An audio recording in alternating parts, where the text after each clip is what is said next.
Bonsoir à tous, bienvenue sur le plateau Équinoxe Soir, votre décryptage quotidien de l'actualité de lundi à vendredi 19h, 21h, 18h, 20h en temps universel. Anglophones have been marginalized in this country. Cette phrase régulièrement balancée par certains compatriotes d'expression anglaise vient rappeler le caractère complexe de l'histoire du Cameroun. Ancien protectorat allemand, le Cameroun, à l'issue de la guerre 14-18, est un condominium franco-britannique placé dès 1919 sous mandat de la toute nouvelle Société des Nations SDN. C'est le début d'une aventure avec deux maîtres à la baguette, la France pour la partie orientale et le Royaume-Uni pour celle de l'Ouest. L'ancien territoire sous tutelle de l'Organisation des Nations Unies sous tutelle française, accède à l'indépendance le 1er janvier 1960 avant d'être rejoint à l'issue du plébiscite des 11 et 12 février 1961 par le Southern Cameroun, une des deux parties sous administration britannique, la partie nord ayant opté pour l'union avec le Nigeria. Une journée qui sera d'ailleurs considérée comme deuil national. Cette période inaugure l'ère de fédéralisme à deux États, le Cameroun oriental francophone et celui occidental anglophone, et ce, à la suite de la réunification du 1er octobre 1961. Mais, avant cela, du 17 au 21 juillet 1961 se tient à Fumban la conférence constitutionnelle. Une conférence pour marquer le tournant décisif entre les deux entités que les anglophones qualifient aujourd'hui de mariage de dupes, pour la simple raison qu'ils estiment avoir été pris au piège par le président Amadou Ahidjo. Après 11 années d'expérience fédéraliste, le référendum du 20 mai 1972 voit le oui l'emporter massivement pour l'avènement d'un État unitaire qui met ainsi fin au fédéralisme. Le 4 février 1984, la République unie du Cameroun cède la place à la République du Cameroun. Depuis novembre 2016, des manifestations dans les deux régions majoritairement anglophones, nord-ouest et sud-ouest, mettent la pression pour le maintien de l'usage de la langue anglaise dans les écoles et tribunaux. En septembre 2017, les séparatistes lancent une guérilla urbaine et combattent les forces de défense et de sécurité. Après le grand dialogue national organisé du 30 septembre au 4 octobre 2019 à Yaoundé pour apporter des solutions à cette crise, aucune avancée décisive malgré la libération de 333 personnes arrêtées dans le cadre de cette crise.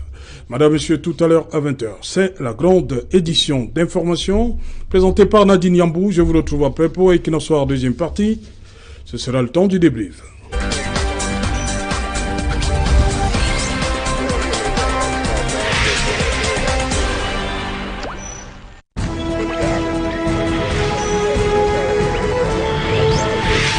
Cinquantenaire de l'État unitaire, is there any anglophone problem? C'est une interrogation, madame, monsieur. Pour cela, nous avons invité en plateau ce soir Fabrice LENA.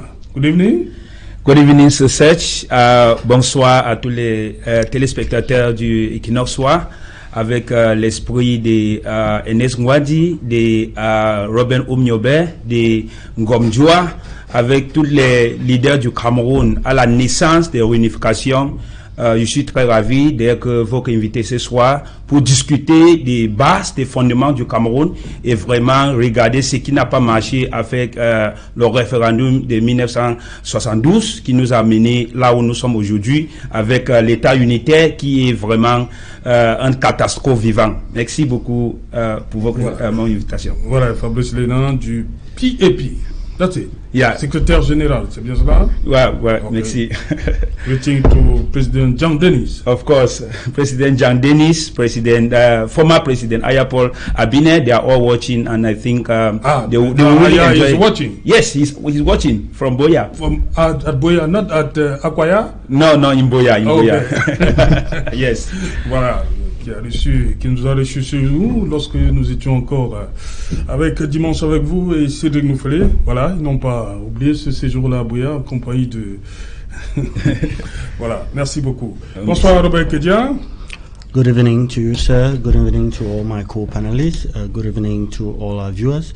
Good evening to the entire Equinoxe institution for giving us this opportunity for us to come and express our view with the intention of positive development in our nation. Special greetings to Ophil Melo, the rector of University of Ngaoundéré, that is doing our possible best to promote a female education in that area, and greetings to all our viewers, especially the head of state, President Paul Biya, of course. Okay. Dr. Louison ESSOMBA, bonsoir.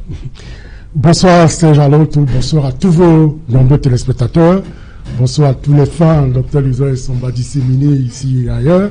Permettez-moi de saluer quelqu'un de spécial, monsieur le recteur de l'université de Douala, qui est en train, le professeur Magloire Ondoa, qui est en train de transformer l'université. Et je pense que les nouvelles générations seront fiers d'ici la rentrée académique 2023 d'entrer dans une université digne de ce nom. Donc, permettez-moi de saluer monsieur le recteur Magloire Ondoa pour ser titulaire des universités. Voilà. Barrister TAMFU, good evening. Good evening, Serge Alain. Bonsoir à tous les Camerounais qui regardent ce programme, surtout les militants et sympathisants du MRC. Et je pense également à nos frères qui sont toujours dans les prisons, surtout Olivier Boubou-Nissak, le jeune Stéphane So, que pour des raisons d'opinion aujourd'hui sont derrière les barreaux. Bon, je pense à eux et j'exprime aussi mes salutations à tous ceux qui, d'une manière ou d'une autre, s'efforcent à aimer leur pays, parce que maintenant, nous sommes dans une phase où on est obligé, on nous pousse à aimer notre pays. Donc, tous ceux qui s'efforcent, tous ceux qui ont déjà tourné le dos à l'amour et à la patrie du Cameroun, je les souhaite des encouragements pour qu'ensemble, qu'on puisse revenir aimer ce Cameroun qui nous est cher. Ok. Je reste avec vous, Barrister TAMFU. J'ai commencé cette émission avec cette formule. Je ne sais pas. Anglophones have been marginalized in this country. Je vous avoue que j'ai été confronté à cette phrase lorsque j'ai entré à l'université. J'avais un enseignant qui, je crois, du côté de l'université de Bouya, je ne vais pas le citer ici, il nous a sorti ça en plein amphi 1003, l'université de Yaoundé. Je vous avoue qu'à l'époque, je ne comprenais pas ce que ça voulait dire. Oui, pour faire simple. Qu'est-ce que ça veut dire? Qu'est-ce qu'il y a dans cette expression anglophones have been marginalized in this country? Qu'est-ce qu'on doit comprendre? Oui, pour faire simple que tout le monde comprend. Lorsque tu regardes le schéma de la République aujourd'hui, à la tête, nous avons le président de la République qui est un francophone. Deuxième personnalité qui suit, celui du Sénat, c'est un francophone. Troisième personnalité qui suit, président de l'Assemblée nationale, c'est un francophone. Quatrième personnalité qui suit, celui du Conseil économique, c'est un francophone. Et en cinquième position, on a le Premier ministre qui est un anglophone. Déjà, vous avez 4 francophones qui s'alignent avant le 5e qui est un anglophone. Ça, c'est une forme de marginalisation. Je veux regarder dans d'autres secteurs. Si vous regardez, bon, déjà les régions, c'est 8 contre 2. Maintenant, si vous regardez... Est-ce que là, c'est un problème de les francophones? Bon, c'est pas... automatique, non? Non, déjà, oui, sur 2, c'est bien automatique. Voilà. Maintenant, lorsque vous regardez... Ça, c'est l'histoire qui impose ça? Oui, lorsque vous regardez maintenant sur un autre pan, lorsque la Constitution dit que l'anglais et le français sont 2 langues égaux, c'est à peine que, sauf peut-être à la présidence de la République, qu'on se force au moins à avoir des textes en anglais et en français. Mais lorsque vous descendez en bas, dans les administrations, ce n'est plus le cas. L'anglophone peine à trouver le texte en anglais. Article 1er de la Constitution, alinéa 3. Le Cameroun adopte l'anglais et le français comme langue officielle d'égale valeur. Oui, ce qui voudrait dire que si je suis, je sais pas, à la sous-préfecture de Bonamoussadi, je dois avoir la 5e. Je dois avoir les documents en anglais et en français. Si je suis à l'université, je parle de l'université peut-être de Douala, je dois pouvoir avoir mes cours en anglais et en français. Mais c'est à peine que dans ces administrations, c'est l'anglophone qui cherche toujours à savoir ce que le texte là, s'il y a un texte là en anglais ou pas. Donc, on ne prend pas la peine de mettre déjà de faire observer à ce niveau l'équité sur ces deux langues là. Voilà. Ce qui pose déjà aussi un problème de marginalisation et à plusieurs niveaux. Nous pouvons citer et citer et citer. Voilà, on va prendre les avis des autres. Hein. Pour vous, Fabrice LENA, ça renvoie à quoi, cette marginalisation, concrètement? Oui, pour moi, je peux dire que ça a commencé tout d'abord en 1961, parce que quand on regarde les dates clés des formations des jeunes États Cameroun, 1961, toutes les délégations des Southern Cameroun sont venues à Fumban avec bonne foi qu'ils avaient voté dans le plébiscite le 11 février pour rejoindre à leurs frères. Donc c'était un fierté pour revenir dans la République qui était Suisse-Allemagne.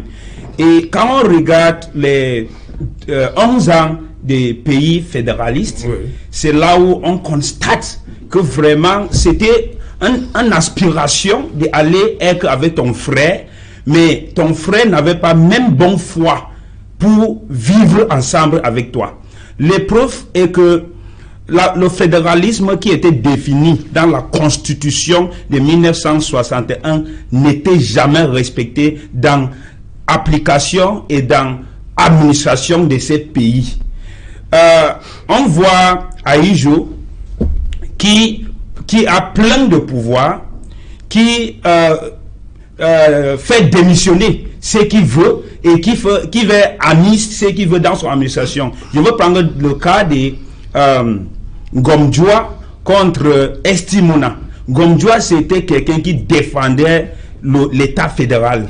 Et Aïdjoua fait partie de Gomdjoua parce qu'il voyait que lui, il n'acceptait pas les inspecteurs fédéraux qui venaient introduire aux administrations des Cameroun, Ouest Cameroun.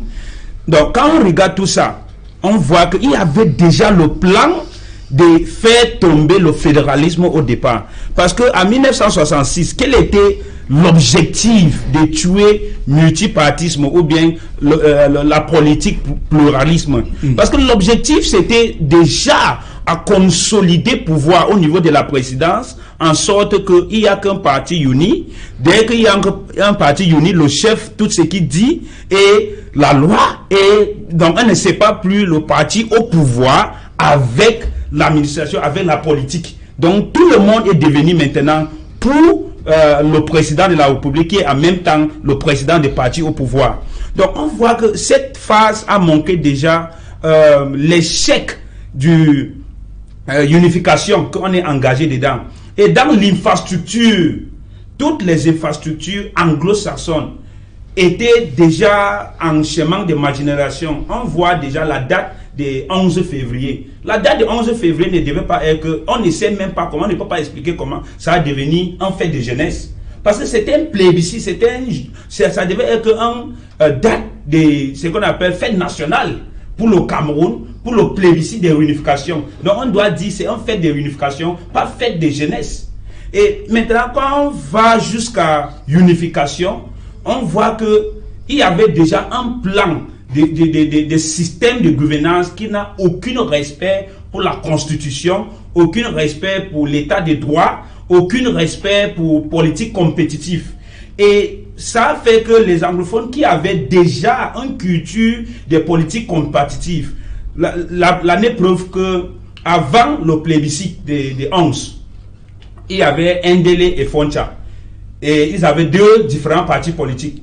Ndélé était opposant, Foncha était le premier ministre. Donc, pour question de vous allez joindre le Nigeria ou le Cameroun, eux, ils faisaient la campagne, ils ont informé les Southern Cameroonians, ils ont expliqué vraiment en détail en quoi que ça signifie. Mais pour le référendum, pourquoi nous, on pense que le référendum n'était pas l'aspiration du peuple camerounais? Parce que c'était dans le cadre d'une partie unie.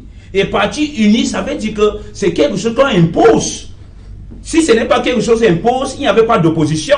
tous les leaders politiques qui avaient tentative d'opposer ce qui se passe à leur moment-là, c'était soit persécution, soit on les met derrière le barreau. Donc ça c'est... Les barreaux. Oui, les barreaux. Pas le barreau de... Thank you so much. So this is the experience. Yes. And I want Cameroonians to really understand this period of time, because what we call the federal structure was not operating in a federal structure. It was actually operating in a kind of extensive decentralization. If you read it very well, you will discover that Ahidjo did not have the culture of operating in the federal system of government, just like all Francophone African countries.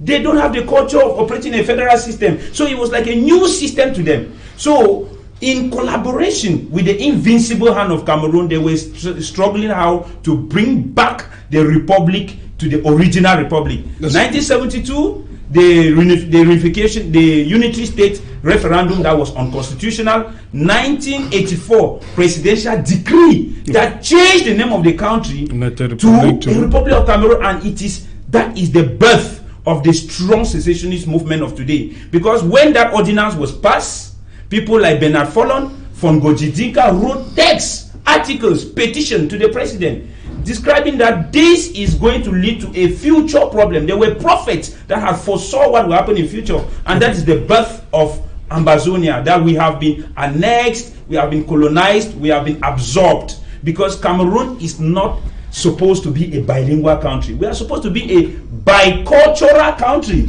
because language is just an aspect of culture, which means we have go and prioritize language, and we have put down all the other cultural aspects, which has to do with judicial system, which has to do with education system, which has to do with way of life, which has to do with political order. Because the Anglo-Saxon political order, judicial system, education system are all distinct, and it is a culture of a people. We cannot ignore that colonial heritage. Merci. Je rappelle, je n'ai pas imposé le français. Donc vous exprimez dans la langue que j'aime aussi améliorer. Oui, c'est bien, voilà. Et vous pouvez basculer à tout moment. Non, c'est pas imaginaire. Il parle, il balance, il fait comme il veut. Robert KEDIA, pour vous admettez qu'il y a un problème anglophone? Sure, there is. Even the head of state, President Paul Biya, has recognized it. So it's not something that we play politics. Qui naît de quoi? De la marginalisation des anglophones? They don't. You see, first of all, we are in a country where majority are francophones and the minority is made up of anglophones. So automatically, we will definitely have the minority feelings, which you can't move it. You go to any country, even in Rwanda now, they still have those problems there all over. Even in Spain, they still have it now. So it's something that you cannot debunk that. When we even talk about marginalization, which it is the same with the Anglophone problem, because we should not miss the Anglophone problem and the ideology of separation and the crisis that started. They are different things. Now we are talking about the problem. When is the origin of the problem? Goes back to the 1961 Constitution in Fumban, in which key core aspects were agreed on by the two group of people that met there at Fumban, that had to do with administrative structure, culture, tradition, economy, and most especially the judicial and the educational system. When we talk about the culture, when we talk about culture or tradition, you go back to a house of chief, which we had in those days when we were still with Nigeria, with the indirect rule system we grew up with. When we talk about culture, we still go back to the English culture, language, and the rest. When we talk about administrative structure, is what my fellow panelists have passed their time explaining, that with the administrative structure, the change to federalism, to unitary system, which they have really elucidated and spoken a lot more about where concerned the structure that was decided at Fumban. And with the course of time, under the reign of President Amadou Ahidjo, to be specific, many of them were changed. And so many people of the Northwest and Southwest region feel that there is a marginalization, because that was not the core of why they came together, why some believe that it is a progress and things need to evolve and change, and we call it living together. So there is a diverse view within the community of Northwest and Southwest region, those that feel that no, it's development and advancement. We don't need to be stagnant and remain to the 1961 Constitution. We need to move ahead. We have those that say that no, we are not supposed to change that 1961 Constitution. Those are the die-hearted federalists, which I think one of my co-panelists here, Fabrice LENA, still remain a die-hearted one. Those are those that believe. And we still have those that even before the ideology of federalism and a unitary system, they are not even there, which is started since 1953, which was led by PM Khaled, those that believe that they could be a state on their own. So those people still there, they are still there, and these various ideology still remain. But I want to make it clear that all of these various aspects, which all of them have explained, were under the reign of President Ahmadou Ahidjo, and many developments within the context of this program, we will say how it has been changed really by President Paul Biya, that listened to the cry of the English-speaking region. If you like, I can start to explain some of them. Like we had the one-party system, which Fabrice LENA said, but President Paul Biya came and brought a multi-partism. We had other aspects of those Ahmadou Ahidjo that did a very centralized system, but President Paul Biya came and said, no, we need a decentralized system. We have those that believe that the House of, yes, those that believe that the House of Chiefs, those that believe that the House of Chiefs in Fumban that was respected was crashed off by Ahmadou Ahidjo. President Paul Biya has brought it back, a special status, which I will explain most importantly about the special status, because that is what irks me more as an English-speaking Cameroonian. Because the special status says that those regional assembly have the right to decide or give their view on judicial system, educational system, or whatsoever that has to do with the specificity of our region. It's 2 years gone. They have not proposed anything to Yaoundé. I cannot say the Yaoundé government is not hearing our cry, because le problème. Pardon? C'est eux le problème? I'm saying that I cannot accuse the government or the people, because they have a representative that is supposed to carry their plight to Yaoundé, and that if the people have anything, they should go there. Okay. So those are some of the aspects. But within, as the program goes ahead, I'll explain many things which happened in Fumban that President Paul Biya has changed them now. Ok. Voilà, Dr. Louison ESSOMBA, tout semble converger vers cette fameuse conférence constitutionnelle de Fumban, comme le point de départ de ce que nos compatriotes d'expression anglaise pensaient vivre, hein, que c'est de là que tout est parti. Et cette fameuse marginalisation. C'est jamais autour. Je vais le dire d'entrée de jeu. Il y a 3 pays dans le monde qui sont bénis. Il y a l'Israël, il y a le Vatican et il y a le Cameroun. Donc le Cameroun est une curiosité, j'allais dire africaine et même mondiale. Parce que de par son histoire et de par sa situation géographique, vous vous rendez compte que le Cameroun rassemble tout ce que le continent noir a de variété et de spécificité. Parce que quand vous prenez un Congo-Brazza, il a la dimension d'un Soir Du Mardi. Quand vous prenez quelqu'un du Bénin, du Sénégal, du Mali, il ressemble curieusement à un de nos frères du Cinquantenaire. Donc, c'est la raison pour laquelle on a souvent dit que le Cameroun est une Afrique en miniature. Le microcosme africain est concentré au Cameroun. C'est alors tout, quand je l'ai dit, vous posez une question pertinente. Ce que je dois vous révéler, c'est que les piliers font d'abord partie des piliers historiques. Le Cameroun post-colonial, le Cameroun colonial, le Cameroun sous mandat, le Cameroun sous tutelle et finalement le Cameroun indépendant proclamé le 1er janvier 1960. Mais avant cela... Le Cameroun francophone. Hein? Oui, le francophone. Et avant cela, on avait déjà une autonomie élargie depuis la loi du 30 décembre 1958. Ce genre tout, on évolue donc vers la mise en place d'une construction et d'une solidarité nationale. C'est en cela que, en unifiant donc, il y a une réunification d'abord de l'ancien Cameroun français et de l'ancien Cameroun britannique.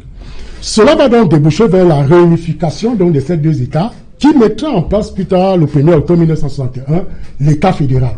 Mais qui ne va malheureusement pas durer, qui fera 11 ans, vous l'avez évoqué, tout simplement parce que dans ces élans de mise en place d'une solidarité nationale, le président Aïdjo et bien d'autres vont estimer qu'il faut rejeter le fédéralisme. Pourquoi? 2 raisons ont fondé cela. La première raison, c'est que... Rejeter carrément. Oui, rejeter le fédéralisme. La première raison, il coûtait cher à l'État du Cameroun. 2 institutions, cela coûtait cher. Et le président Aïdjo et bien d'autres, et Tandemouna et bien d'autres, ont estimé que au-delà de ce que le fédéralisme coûtait cher, mais c'était un fonds pour le développement du Cameroun. Voilà comment, donc, en 1972, on met dans la constitution unitaire, c'est-à-dire qui consacre donc l'État unitaire du Cameroun. Et on évolue justement en exploitant l'héritage historique, en faisant ériger 2 langues officielles, le français et l'anglais. Alors, la conférence de Fumban est celle-là qui a en réalité donné le là ou un sens à la construction justement de la République du Cameroun. Parce que il était dit dans cette conférence de Fumban que par exemple le pouvoir allait être rotatif entre les Français et les anglophones. Et quand intervient le référendum, on se rend donc plutôt compte que le président Aïdjo avait plutôt renforcé ses pouvoirs, c'est-à-dire qu'il a procédé à une concentration, à une centralisation de ses pouvoirs au point où un des auteurs a pu qualifier le régime dans cette période comme un régime présidentialiste fort. Et Aïdjo concentrant dans tous les pouvoirs, les anglophones se rendent compte que en fait, ils avaient été fourbés parce que la transition ou la rotation à la tête de l'État ne s'est pas déroulée tel que cela avait été consacré lors des assises de Fumban. Et on se rend bien compte que ce genre tout, la Constitution se poursuit au niveau, le problème commence à partir à l'être au niveau de 84, quand on enlève République unie du Cameroun. On enlève unie, on reste dans la République du Cameroun. Mais ce n'est pas tant le problème parce que la Constitution de 96 pose quand même de manière implicite et explicite 2 éléments de l'unitarisation. L'article 1er alinéa 2 dispose que la République du Cameroun est un État unitaire décentralisé. Et l'article 2 alinéa 1 dit que la souveraineté nationale appartient au peuple, qui l'exerce par le président de la République, les membres du Parlement et par voie référendaire. Donc, cela étant mis en place, on se rend donc compte qu'aujourd'hui, l'idée de la marginalisation qui est évoquée part donc justement de 1972. C'est-à-dire que, et déjà même depuis le 10 novembre 1969, à partir du moment où Aïdjo s'est mis à nommer les premiers ministres dans les États fédérés. Parce qu'au départ, les premiers ministres étaient élus. Et Aïdjo fait donc une réforme constitutionnelle inimaginable qui renforce donc ses pouvoirs en disant désormais les premiers ministres à la tête des États fédérés ne seront plus élus, mais seront nommés par le chef de l'État. Et voilà comment le problème commence donc à se renforcer jusqu'à ce que, en 1984, quand on enlève l'expression unité, cela débouche sur un certain nombre de polémiques. Et vous avez évoqué tout à l'heure la question de la marginalisation. C'est évident. Quand on regarde aujourd'hui le sommet de l'État, on est à la tête des institutions, et là je voulais peut-être apporter un correctif à ce que M. Kanfou a dit. Vous avez le Premier ministre, donc, qui vient en 4e position, parce que c'est la 4e personnalité politique, mais c'est la 2e personnalité administrative. Parce que seul le président de la République et le Premier ministre prennent les actes par décret. Et c'est ce qui fait donc que le Premier ministre est la 2e personnalité administrative, mais 4e personnalité politique. Parce qu'après lui vient donc le président, on a oublié, du Conseil constitutionnel, le président de la Cour suprême et le président du Conseil économique et social vient plus tard, un peu plus loin. Donc, ces gens-là autour, l'unité du Cameroun est construite autour de 2 piliers. Le premier pilier, c'est la volonté de vivre ensemble. Et le second pilier, c'est ce que j'appellerais la volonté de bâtir un avenir commun. Alors, on peut donc se poser la question de savoir, est-ce que dans le contexte actuel, on a une volonté de bâtir un avenir commun? Est-ce qu'on a une volonté de vivre ensemble? Voilà. Et ça pose donc les problèmes justement que nous avons. Et j'appuie justement, vous avez cité l'article 2 qui dit que la souveraineté nationale appartient au peuple qui l'exerce par voie, soit par l'intermédiaire du président de la République, les membres du gouvernement, soit par voie référendaire. Oui. Vous posez donc le problème. Est-ce que le peuple ne peut pas être consulté? Mais évidemment, écoutez, la voie royale en démocratie, c'est toujours de consulter le peuple, parce que le peuple est la source souveraine du pouvoir. C'est le peuple qui est la source de légitimation des dirigeants. Donc on ne peut pas faire en écartant le peuple, parce que, écoutez, la démocratie, en réalité, c'est la prise en compte du peuple. Même si on peut dire que la démocratie, c'est la dictature de la majorité, mais on va vous dire dans la prise en compte aussi de la minorité. Voilà, Barrister TAMFU, vous restez convaincu que 61, c'est le départ de tous ces problèmes. On a eu la anglophone conference où les éléments sont bien détaillés, les exemples bien précis. Est-ce que vous avez d'autres éléments qui prouvent que les anglophones sont, entre guillemets, marginalisés? Yes, I think so much has been said. I think we have to, if you take an extract of the Federal Constitution of 1961, if you read the first article, it clearly states that two entities met, West Cameroon and Eastern Cameroon, came together to form the Federal Republic of Cameroon. And if you go further into that article, there is an article 47, which states that there should be no revision as to the form of the state. Yes. That is where the problem is, all what we are talking here. Oui. From the moment Aidjo decided to bypass that article and call for a referendum, that is where he faulted everything, because this was well planned. He knew very well after the Federal Constitution, or maybe if not him in person, but the colonial heritage, which is France, which was behind all this orchestration, knew very well that the essence of having him was to centralize powers, because taking the minority part with their majority part was to see how to absorb that minority. And if they were really honest in their setup, after the French, the Aidjo was the French, he ought to have given, or they ought to have also been an election to give another anglophone to the presidency in the federal structure.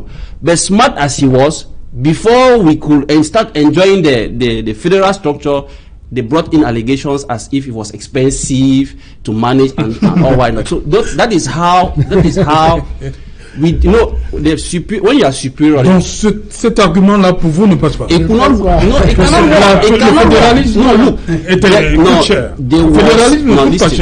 There was a clause, if he was honest, there was a clause in that federal constitution that the form of the state should not be revised. What happened to it? In their majority in number, they had to swallow the minority, and that is what happened. So when that one came on the table, and remember that it was a unitary system. So there was no other way you could go by opposing that. So when he put the referendum on the table, that is how it was majority voted, and we live today that we had a constitution in 1972, which the constitution itself talked about United Republic of Cameroon. At that point in time, he has been president. He should have maybe organized elections so that an anglophone too should take power. But in their continued organization and manipulation, 84 came. It was changed. United Republic of Cameroon changed to Republic of Cameroon. You see how the dupe started. In the beginning, you had La République du Cameroun. On the other side, you had Southern Cameroons. But because they knew exactly what was being cooked, took them from the Federal Republic, drove them to the Unitary Republic of Cameroon, and then decided to stroke it out by a simple decree, not even consulting the population again, by a referendum as they did, and it now became the Republic of Cameroon. So with all this sequence of events, from the first president who is French speaking, you have a second president who is French speaking. If you dare say today that after two French speaking you want to see an English speaking president, you go to Koningi.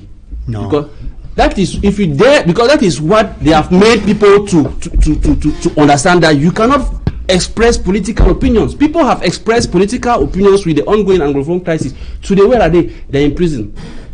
Even when the crisis started, it was a taboo to mention secession or whatsoever on a platform like this. So you see that gradually there have been some manipulation and a deceit to make feel that you Anglophones, you should be marginalized. You don't have a say. And we all of us want to live together. But when it comes to eating together, it is a quite different thing. Okay. They eat everything, and you, the Anglophone, you have nothing. And that is where the problem is today. You want us to live together. Yes, we want to live together. But are you also ready that we should eat together? The answer is no. So that's the problem. Donc c'est le manger ensemble. No, they only want that come and live together. Yes, we encourage you to come and live together. But when it comes to eat together, it is zero. They don't want to eat together. Ok. Fabrice, vous évoquez la conférence de Fumba en 61. On sait comment ça s'est passé. Le président Ahidjo est arrivé avec un document déjà bien établi, avec, nous raconte l'histoire, avec la complicité des juristes français.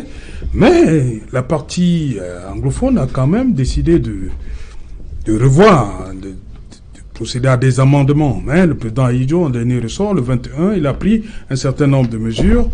Mon problème, vous évoquez cette période, vous évoquez également 72.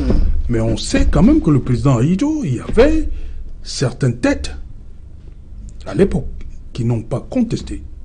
Je vais parler de John Goufontia. Donc ce n'est pas seulement le problème de francophone. Il a fait avec certains leaders anglophones. Yeah, I want to make some clarity here. You know, in 1961, I always say this, the organization of the international community and the Cameroon state, all the factors and the analysis were not in favor of the people of Southern Cameroon. The Southern Cameroon delegation led by Foncha was still functioning with a prime minister. The Republic of Cameroon was functioning with a president, with an independent country on the 1st of January. Those are two unequal people. You know, you cannot take the premier of a semi-autonomous state to go and discuss on equal terms with a president of a republic with full powers. The constitution of Fumban, or the Fumban 3 days conference, was where President Ahidjo came with a drafted constitution for suggestion and comments from the delegation of Southern Cameroon. That is the beginning of that. Now, the complacency of the people of Southern Cameroon was in anticipation of an experimental federal republic where they thought that the mutual good faith of, okay, it's our brothers, let's see how it goes, will work well. But when the situation starts presenting itself to be characterized by domination, subjugation, undemocratic rule, it now became a situation of, this is what we are going to face in this system. It was clear. It started from the judiciary to the education to culture to the job market. Education, the GCE board that had its kind of respect started having questions even at the time of Ahidjo, before being passed to Paul Biya, where irregularities were noticed in examination organizations that is common. Robert KEDIA va aussi mettre ça à l'actif du président Biya. Hein. C'est lui qui a fait le GCE. That's why. That's why I'm coming back there. Of course. I'm coming back there. What they are criticizing is about Amadou Ahidjo. I'm coming back. Paul Biya was I want to come back to KEDIA. Let me just answer your question first, because this period was characterized by an attempt to make English system of education look like the French system. French system, the back and its offices are characterized by irregularities, buying of professors, buying of marks. It is common in French countries, observable facts. But in the English system, it is something that has to do with rigor, and they don't joke with this facet. In the judiciary, you will go and see magistrates that are not familiar with the common law system be appointed by the head of state in different courts to preside over issues they do not master with the system and culture. People feel frustrated with judgments that are passed, which do not reflect the culture that they have been used to for over a long period of time. In the job market, you have to be francophonized before you enter the job market. When you are in Form 1, Form 2, right up to advanced level, you have that. You are fine, no? But when you come to Douala or Yaoundé for job, in the periods of the you must be francophonized because the institution. Ça veut dire concrètement quoi? The state corporations. Okay, what I mean by expliquez-nous concrètement. Ça veut what dire. I mean by francophonized, it means that you want to write a concours, a NAM, IRIC, ENS. The system of questioning and the organization of the exam and the process is completely francophone. I mean in those periods. And it made the anglophones to be so frustrated that, but in the higher level, ça a changé quand même. In the higher level, in the higher level where we are expecting to have equal area of management, these things are just done. And this is why majority of anglophones went out of the country, and we're having a strong anglophone diaspora today because they did not feel belong to the country in the area of the job market. And this affected socio-professional skills because skills are best exhibited in the culture and language you have practiced that skill in. Attempting to copy and paste in another culture affects output, affects delivery.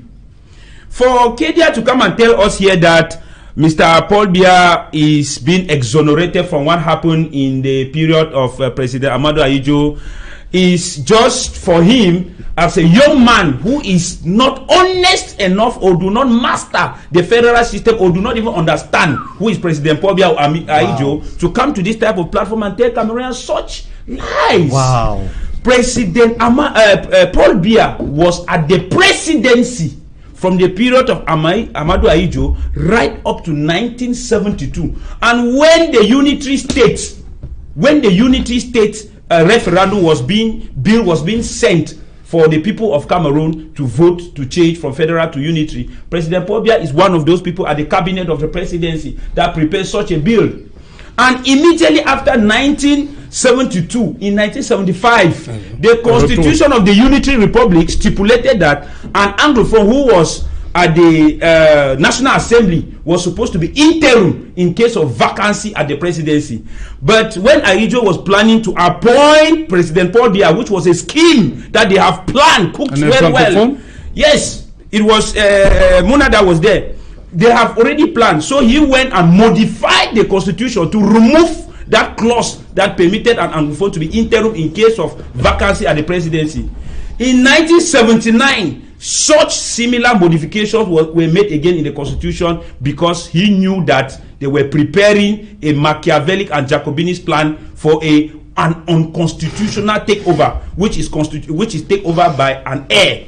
So in 1982, when President Paul Biya came to power, it was in continuity with what Ahidjo has already planned. And this continuity is seen in an even more autocratic manner. Because in 1984, he did not even consult people who asked opinions.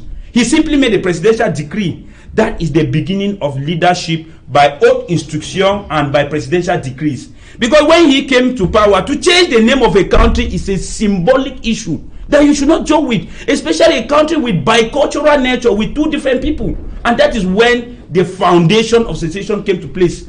In the 90s, you cannot be talking about President Paul Biya giving multi-party politics to people. People shed blood for that. Frundi is not yet dead. He can testify to that. Yondo Black, those people, they shed blood. What happened to the tripartite conference under the leadership of President Paul Biya? He organized something like the Grand National Dialogue we see in 2018, and then granted people concessions that he could control. And remember, the CPDM that you are talking about today is a transformation of CNU, and it has never separated its operation from apparatus of the state, and they're running it as people of the Cameroon. And there's a last thing I will say before we give.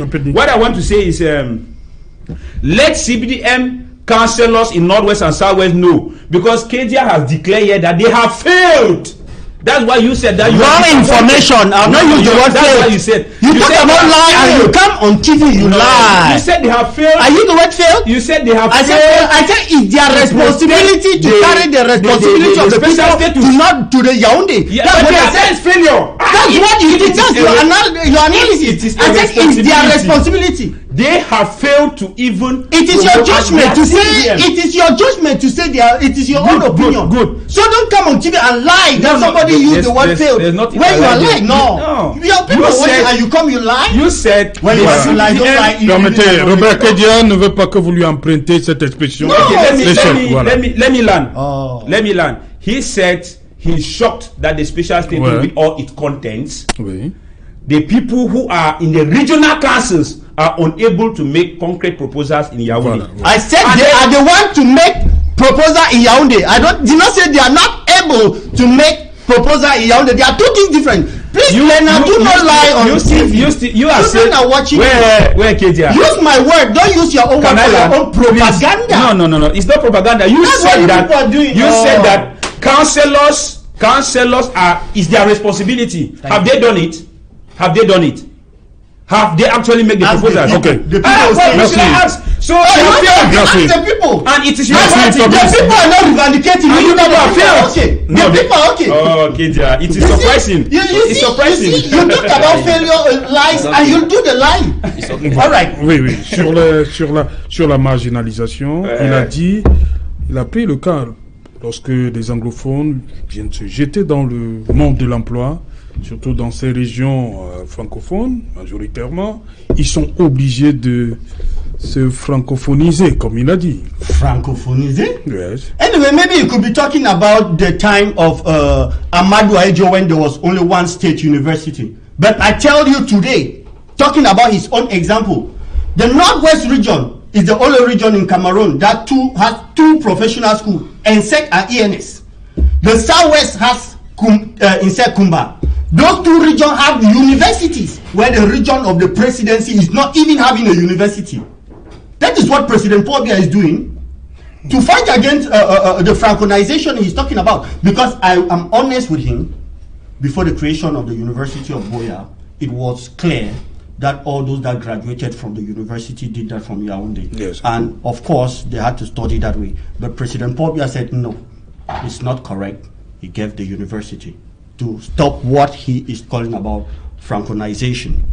I will go back to the 1961 Constitution, which he says we should not lie on TV. And Fabrice LENA is a history teacher and he knows more. He knows that a draft constitution... Did I teach you history? All right. Can you come and declare that I'm a history teacher? Okay. Assume, maybe you don't know history. No. Do not say I do not know history. Okay. I studied history. Let's not do ping pong. No, you are the one bringing it. Thank you. Let's not assume on people's words. All right. Let's go to draft constitution. All right. A draft constitution was proposed by Amadou Aidjo to Foncha. Before they come into that Fumban conference, Foncha had it. That's the first floor of that conference.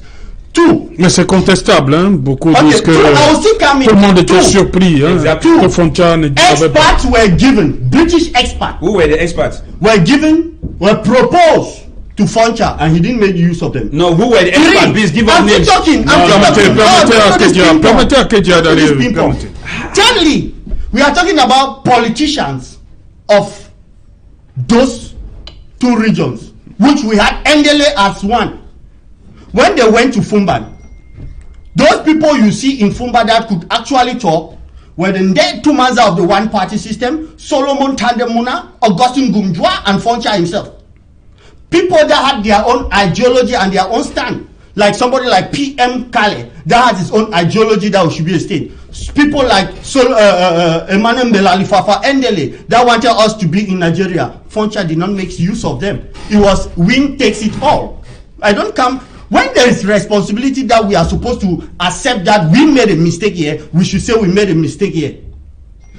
If in 1953, our leaders from Northwest and Southwest region that were in the Eastern Regional House were able to march away from there, it's because they knew that what was happening there is not correct. And if they want now, in the 60s and the 70s, could not march at the assembly, it means that they were d'accord, and Foncha is part of them. So when we are doing blame game, we should also know that where did the responsibility come from. I'm one of those people that when I'm analyzing, I know there's a problem. I'm not debunking any problem. But we should be able to share responsibility and not blame one person for being so responsible for the act. Our own leaders also had their own flaws. that they did not stand for their people, and we should be able to say it the way they are. Talking about national unity, which we are talking today, we should not mix national unity and marginalization, because as I earlier said, Anglophones are a minority, clear. You can never stop that one. You do your possible best, there will always be that inner feeling of marginalization. That one is clear. But national unity is not what we should come here and discuss as if there is too much problem, because in the social aspect, there is living together. But not eating together. Everybody stays. What do you mean by social aspect? Like, when I talk about social aspect, I mean the circulation of Anglophone and Francophone in all the regions. Going to school together, going to church together, studies together, what does that have to do with jobs governance? together. What does that have to do with governance? That's why I said national unity should not only be looked at it at the political aspect. We also have the social aspect and the economic aspect. So if you think you are to hope only on the political aspect and hang on governance that suits you, you should also know that people have their own liberty to also look at it in the social aspect, which actually there is national unity. And so things may not necessarily suit your whims and your caprices all the time. Going to talk about the aspect of president, I'm shocked here. That barrister will say that if an Anglophone has a dream to be a president, he will be locked up. Then why are you a politician? Why are you people politicians that you don't have dreams that you think you can be president tomorrow? Because I do have dreams. You'll be the next. So you are supporting someone that has been in power for 40 years and you are hoping to be a president? If I like his ideology, I will support him. The issue is not 40 years. The issue is the ideology. Because for some of you, you just think since somebody has been in power for 40 years, automatically it's a crime. But if it happens in Europe, that David Cameron stays there for long, Angelina Merkel stays there for long, Vladimir Putin stays there for long, since it is Europe, it is correct. But since it is in Africa that a leader is there for long, it becomes a problem. That is the ideology that we are supposed to wash away and accept reality. Anyone can be president in Cameroon and it is supported. All you need to do is have your political party, do your campaign, and convince the people to vote for you. If it is ideologically said that if the president is Francophone and the next person that comes is Anglophone, vice versa, it means that automatically, if an Anglophone wins an election and becomes president, the assistant, the next person is supposed to be a Francophone. That should not mean that we Anglophone should not sell our ideology, do politics. We will sit and whether one day they will just say in Yaoundé that Francophone don't be president, let Anglophone be. No, voilà. Do politics. Docteur Louison ESSOMBA, revenons à cette conférence de Fumban. Et nommé Yomese dans son ouvrage, il dit la rencontre de la roublardise de Fumban ou la conférence constitutionnelle de Fumban de 61. Il dit par contre que contrairement à ce que les autres pensaient, Ahidjo il n'avait pas le poids qu'on lui prêtait, tout simplement parce qu'il recevait beaucoup d'ordres de Paris. Est-ce que face à ces revendications, c'est-à-dire on sait que John Goufoncha n'est pas arrivé avec un document, contrairement à Amadou Ahidjo, à cette conférence, est-ce que forcément les idées d'Amadou Ahidjo devaient passer à cette conférence en tant que chef? Mais effectivement, c'est Jean-Claude, il y a un célèbre... Parce qu'il y a l'appui de Paris. Paris, oui, un peu comme c'est Paris qui télécommandait. Qui a parlé à cette époque d'une fraude à la Constitution. Oui. C'est-à-dire que fraude tout simplement parce que tout le consensus qui était parti, qui s'était établi lors de la conférence de Fumban, n'a pas plus tard été respecté. Justement. Et comme je l'ai indiqué tout à l'heure, on se rend bien compte que c'est les éléments évoqués par exemple pour rejeter le fédéralisme étaient des éléments spécieux parce que on voit très bien comment Ahidjo construisait le renforcement de son pouvoir. C'est-à-dire que un peu comme les démocraties africaines de cette époque-là où il fallait forcément renforcer le pouvoir du président, c'est dans cette logique-là que s'est inscrit le président Amadou Ahidjo. C'est-à-dire que quand on évoque l'idée de ce que une disposition constitutionnelle était arrêtée pour dire qu'en cas de départ ou de décès du président de la République ou des capacités, c'est justement le président de l'Assemblée à l'époque qui était le président de l'Assemblée nationale et anglophone. Et bien entendu, plus tard, on se rend compte que la révision du 29 mai 1979 vient donc faire de sorte que ce n'est plus le président de l'Assemblée nationale qui était l'anglophone à l'époque, mais c'est désormais le Premier ministre. Vous voyez, c'est pour cette raison qu'on estime que le président Ahidjo a construit la place au président Paul Biya. Parce que c'était presque une réforme intitulée personne et qui s'attachait à la personne du président Paul Biya. Et c'est ce qui justifie donc que les anglophones commencent à se rendre compte que, en réalité, ils ont été pris au piège et qu'ils n'ont pas vu venir. Ils sont venus avec un esprit de bonne foi, de confiance à l'État, à la constitution de l'État, à la constitution de l'État. Mais plus tard, ils se rendent compte qu'en réalité, Amadou Ali Diop, très bien entouré par des juristes français qui lui ont conseillé de mettre d'abord en place une option fédérale. Après, de la fédération, on est retombé à l'unitarisation. Et jusqu'à aujourd'hui, bon, on peut parler le Cameroun est un État unitaire décentralisé. Mais il faut reconnaître que, en réalité, Amadou Ali Diop avait joué d'espléguerie parce qu'il a réussi à dompter toutes les élites anglophones qui étaient à ses côtés. Et il a, comment dire, promis monts et merveilles, mais à la dernière chute, il a, comme on dit souvent, il a fait traverser le fusil de l'autre épaule et les autres n'ont pas compris. Mais c'est plus tard qu'ils commencent à comprendre. Donc, la question aujourd'hui de la marginalisation, moi je pense qu'elle se pose, mais il faut reconnaître que, ce genre-là, je chute par là, l'État a précédé la nation au Cameroun. C'est-à-dire on a d'abord eu un État, maintenant nous sommes dans la logique d'une construction de la nation. Et ça devient donc très compliqué parce que on verra tout à l'heure les menaces, les obstacles qui peuvent se mettre, qui peuvent s'ériger en face de cette unité nationale. Ok. Voilà, madame, monsieur, dans un instant dans le journal de Nadine Yambou, on revient après pour deuxième partie Équinoxe Soir. If you suspect you may have a coronavirus infection, please call your healthcare provider in advance and let them know you are coming. This can help them be prepared. WHO recommends preventive measures to reduce your risk. Wash your hands frequently using soap and water or an alcohol-based hand rub. Avoid touching your eyes, nose, or mouth.